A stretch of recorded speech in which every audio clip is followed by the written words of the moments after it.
Hi hello friends, ఈరోజు video ఏంటంటే అమ్మవారికి బియ్యం ఫ్రెండ్స్. చూడండి ఫ్రెండ్స్, బియ్యము, పసుపు, కుంకుమ, పండ్లు, పువ్వులు, ఒక్కలు, తమలపాకులు, ఎండు కొబ్బర్లు ఇవన్నీ కూడా తీసుకోవాలి ఫ్రెండ్స్.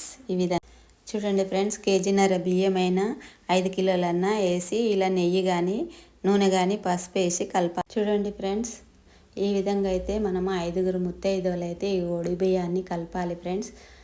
ముందుగా మనము కుంకుమ బొట్టు అయితే పెట్టుకోవాలి ఫ్రెండ్స్. ఇది ఆనవాయితీ ఏం కాదు ఫ్రెండ్స్, ఎవరెవరి ఇష్టము.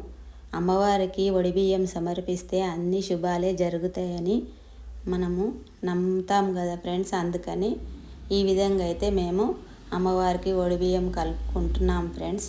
అమ్మవారికి పోయడానికి మన ఇంట్లో ఆడపడుచులకు కానీ మన కూతుర్లకు కానీ మనమైనా పోసుకుంటే బియ్యం పోసుకుంటే ఎలా ఆనందంగా ఉంటుందో అమ్మవారికి కూడా ఈ విధంగా బియ్యం సమర్పిస్తే చాలా మంచిదని మన నమ్మకం ఫ్రెండ్స్.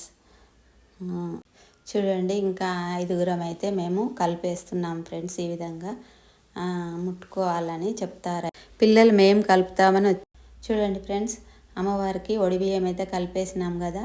ఆ బియ్యం పైన పండ్లు, ఒక్కలు, తమలపాకులు, ఖర్జూర పండ్లు ఇవన్నీ పెట్టాలి ఫ్రెండ్స్.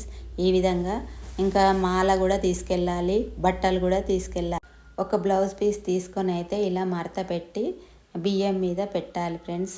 ఈ విధంగా చూడండి ఫ్రెండ్స్, బియ్యం తీసుకొని మేమైతే అందరము గుడికి అయితే వెళ్తున్నాం ఫ్రెండ్స్. ఇవి చూడండి ఫ్రెండ్స్, అమ్మవారిని మేమైతే బియ్యం తీసుకొని గుడికి అయితే వచ్చాం ఫ్రెండ్స్. ఈ విధంగా అందరము మా 3వ తోటికోడలు ఇంటికాడ ఫ్రెండ్స్. ఇదంతా నాగోల్లో ఉంటుంది ఆవిడ. అయితే అయ్యగారు అక్కడ అర్చన చేస్తున్నారు కాబట్టి మాకు కొంతసేపు అక్కడ నిలబడమన్నాడు ఫ్రెండ్స్. ఇది చూడండి ఫ్రెండ్స్, మనం బియ్యం మీద అయితే ఒక జాకెట్ ముక్క తెచ్చాం కదా, అది అలా పరిసి పసుపు కుంకుమ వేసి ఇలా బియ్యం. మన తెలంగాణ సంప్రదాయంలో ఈ పద్ధతి ఉంటుంది కదా ఫ్రెండ్స్.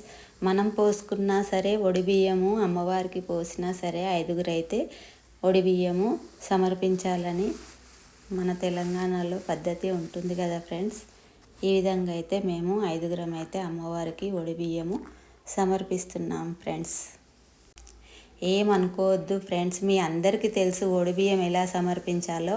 కానీ మా ఇంట్లో అయితే ఈ విధంగా బియ్యము అమ్మవారికి సమర్పిస్తాం ఫ్రెండ్స్. నెక్స్ట్ ఇంటికైతే వచ్చేసాం ఫ్రెండ్స్. ఇంటికాడ అయితే సత్యనారాయణ వ్రతం జరుగుతుంది ఫ్రెండ్స్. ఈ విధంగా అయితే డెకరేషన్ చేశారు ఫ్రెండ్స్. వ్రతపీఠ ఎంత బాగా ఉందో చూడండి, మంచిగా చేశారు ఫ్రెండ్స్ డెకరేషన్ అయితే. ఓకే ఫ్రెండ్స్, ఈ వీడియో నచ్చినట్లయితే లైక్ ఇవ్వండి, షేర్ చేయండి, సబ్స్క్రైబ్ చేసుకోండి.